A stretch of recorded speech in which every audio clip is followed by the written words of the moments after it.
அனைவருக்கும் வணக்கம். நான் உங்கள் ரியல் எஸ்டேட் புரோக்கர் கேரிஸ் கருக்கிறேன். இன்று ஜூன் 4ஆம் தேதி பேங்க் ஆஃப் கனடா வட்டி வீதத்தை அறிவித்துள்ளார்கள். இம்முறை வட்டி வீதத்தில் எந்த ஒரு மாற்றம் செய்யாமல் 2.75% வைத்துள்ளார்கள். இதற்கு அவர் கூறிய முக்கிய காரணம் யூஎஸ் டாரிஃப் ப்ராப்ளம்.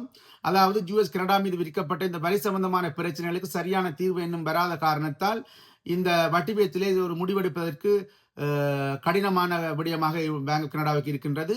அதனால் இந்த டாரிஃபினுடைய அன்சர்டினிட்டியால் இம்முறை வட்டி வீதத்தில் எந்த ஒரு மாற்றம் செய்யாமல் பேங்க் ஆஃப் கனடா கவர்னர் வட்டி வீதத்தை தொடர்ந்து 2.75% வைத்துள்ளார். நாங்கள் அனைவரும் வட்டி வீதம் குறையும் என்று தான் எதிர்பார்த்திருந்தோம். ஏனெனில் கடந்த ஏப்ரல் வந்த இன்ஃபிளேஷன் 1.7% வந்திருந்தது. அதனால் நாங்கள் வட்டி வீதம் குறையலாம் என்று தான் எதிர்பார்த்திருந்தோம்.